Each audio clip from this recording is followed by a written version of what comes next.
اعوذ باللہ من الشیطان الرجیم بسم اللہ الرحمن الرحیم۔ دوستو، قیامت آنے والی ہے۔ قیامت کب آئے گی یہ تو کسی کو معلوم نہیں، لیکن قیامت کی کچھ ایسی نشانیاں ہیں جو ہمارے نبی کریم صلی اللہ علیہ وآلہ وسلم نے بتائی ہے۔ دوستو، آج اس پہ روشنی ڈالتے ہیں۔ دوستو، جان دانیال یوٹیوب چینل کی طرف سے آپ سب کو خوش آمدید ہو۔ دوستو، اس واقعے کو پورا سنیے تاکہ ہمیں پتہ چلے کہ نبی کریم صلی اللہ علیہ وآلہ وسلم نے قیامت کی کون سی نشانیاں بتائی ہے، اور قیامت آنے سے پہلے ایک کانا دجال آنے والا ہے، اس کی نشانیاں کیا کیا ہے۔ حضرت سفینہ رضی اللہ عنہ فرماتے ہیں، ایک مرتبہ حضور صلی اللہ علیہ وآلہ وسلم نے ہم میں بیان فرمایا اور ارشاد فرمایا، مجھ سے پہلے ہر نبی نے اپنی امت کو دجال سے ڈرایا ہے۔ اس کی بائیں آنکھ کانی ہے اور اس کی دائیں آنکھ میں ناک کی طرف والے گوشہ میں گوشت کا ایک موٹا سا ٹکڑا ہوگا جو آنکھ کی سیاہی پر چڑھا ہوگا۔ اس کی دونوں آنکھوں کے درمیان کافر لکھا ہوگا۔ اس کے ساتھ دو وادیاں بھی ہوں گی، ایک جنت نظر آئے گی اور دوسری دوزخ، لیکن اس کی جنت حقیقت میں دوزخ ہوگی اور اس کی دوزخ حقیقت میں جنت ہوگی، اور اس کے ساتھ دو فرشتے ہوں گے جو انبیاء علیہ السلام میں سے دو نبیوں کے مشابہہ ہوں گے۔ ایک فرشتہ دجال کے دائیں طرف ہوگا اور دوسرا بائیں طرف، اور اس میں لوگوں کی آزمائش ہوگی۔ دجال کہے گا، کیا میں تمہارا رب نہیں ہوں؟ میں مارتا ہوں اور زندہ کرتا ہوں۔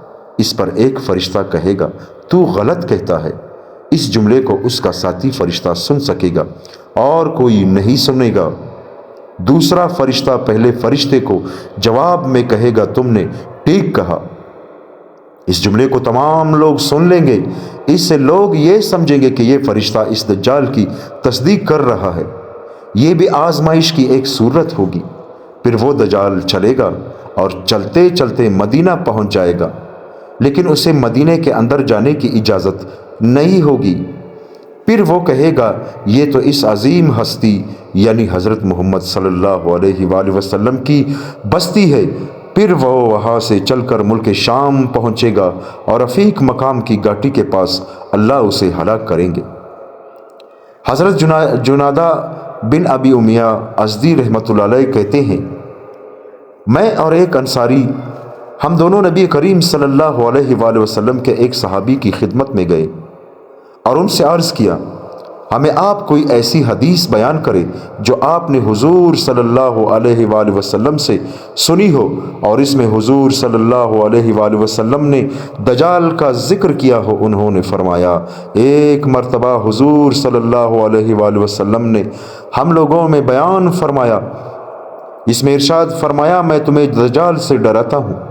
یہ جملہ 3 دفعہ فرمایا، پھر فرمایا، کوئی نبی ایسا نہیں آیا جس نے دجال سے نہ ڈرایا ہو۔ اے امت والو، وہ تم میں ہوگا، وہ کنگریالے بالوں والا اور وہ گندمی رنگ والا، اس کی بائیں آنکھ پر ہاتھ پرا ہوا ہوگا اور وہ مٹی ہوئی ہوگی۔ اس کے ساتھ جنت اور دوزخ ہوگی، اور اس کے ساتھ روٹی کے پہاڑ اور پانی کی نہر ہوگی۔ وہ بارش برسائے گا لیکن درخت نہیں اگا سکے گا، اور وہ ایک آدمی پر غالب آ کر اسے قتل کر دے گا، اس کے علاوہ اور کسی کو قتل نہیں کر سکے گا۔ وہ زمین پر 40 دن رہے گا اور پانی کے ہر گھاٹ پر پہنچے گا، 4 مسجدوں کے قریب نہیں جا سکے گا، مسجد حرام، مسجد مدینہ، مسجد طور، مسجد اقصی، اور تم پر دجال مشتبہ نہیں ہونا چاہیے۔ وہ کانا ہوگا اور تمہارا رب کانا نہیں ہے۔ حضرت ابو امامہ باہلی رضی اللہ عنہ فرماتے ہیں، ایک دن حضور صلی اللہ علیہ وآلہ وسلم نے ہم لوگوں میں بیان فرمایا۔ اس بیان میں آپ صلی اللہ علیہ وآلہ وسلم نے زیادہ تر دجال کے بارے میں گفتگو فرمائی اور دجال کا ذکر شروع کیا، تو پھر آخر تک اسی کے بارے میں گفتگو فرما رہے تھے۔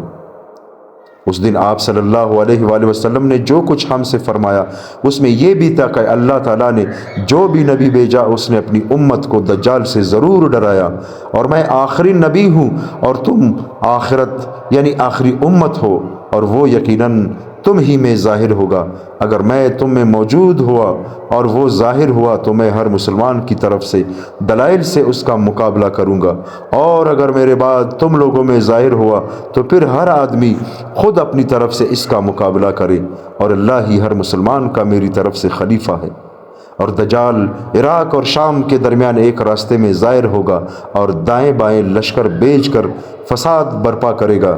اے اللہ کے بندو، جمے رہنا، کیونکہ پہلے تو وہ کہے گا میں نبی ہوں، حالانکہ میرے بعد کوئی نبی نہیں آئے گا۔ پھر وہ کہے گا میں تمہارا رب ہوں، حالانکہ مرنے سے پہلے تم اپنے رب کو نہیں دیکھ سکتے، اور اس کی دونوں آنکھوں کے درمیان کافر لکھا ہوگا جسے ہر مومن پڑھے گا، لہٰذا تم میں سے جو اس سے ملے وہ اس کے چہرے پر تھوک دے اور سورہ کہف کی شروع کی آیتیں پڑھے۔ وہ ایک آدمی پر غلبہ پا کر پہلے اسے قتل کرے گا، پھر اسے زندہ کرے گا، لیکن اس کے بعد کسی اور کے ساتھ ایسا نہیں کر سکے گا۔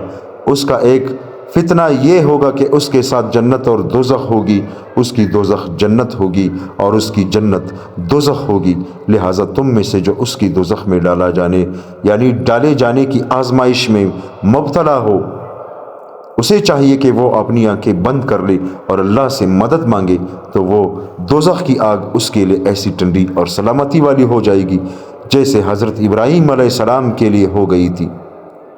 اس کا ایک فتنہ یہ بھی ہوگا کہ وہ ایک قبیلے کے پاس سے گزرے گا، وہ سب اس پر ایمان لے آئیں گے اور اس کی تصدیق کریں گے، تو وہ ان کے لیے دعا کرے گا، تو اسی دن ان کے لیے آسمان سے بارش ہوگی اور اسی دن ان کی ساری زمین سرسبز و شاداب ہوگی،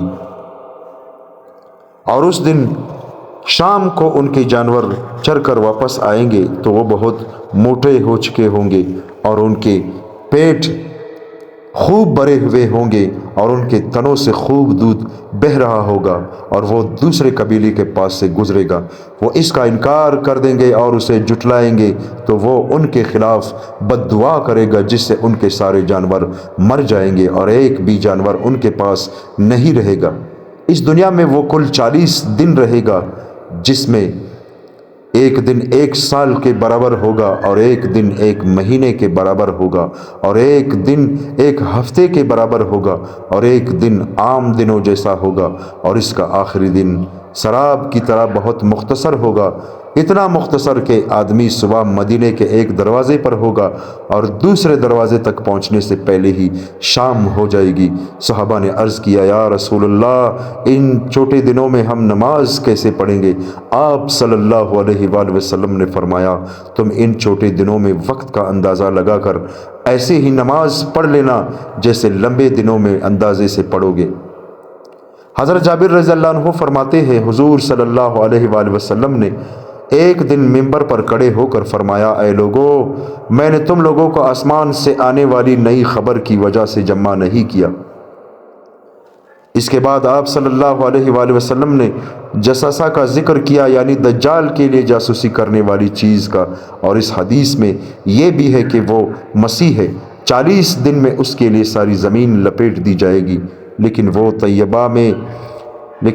طیبہ میں داخل نہیں ہو سکے گا۔ حضور صلی اللہ علیہ وآلہ وسلم نے فرمایا طیبہ سے مراد مدینہ ہے، اس کے ہر دروازے پر تلوار سونتے ہوئے ایک فرشتہ ہوگا جو دجال کو اس میں جانے سے روکے گا، اور مکہ میں بھی اسی طرح ہوگا، کیونکہ شیطان یعنی دجال مدینہ اور مکہ میں داخل نہیں ہوگا۔ دوستو، دعا کرتے ہیں اللہ تعالیٰ سے کہ اللہ تعالیٰ سب مسلمانوں یعنی سارے مسلمانوں کی حفاظت دجال کے فتنے سے کرے۔ دوستو، یقیناً آج کل جو حالات ہے وہ دجال کے ظہور ہونے کے حالات ہے۔ اس سے پہلے کہ ہم پر دجال آ جائے اپنے گناہوں کی معافی اللہ سے مانگے۔ دوستو، دعا کرتے ہیں کہ اللہ تعالیٰ ہم سب کو ان باتوں پر عمل کرنے کی توفیق عطا فرمائے۔ آمین ثم آمین۔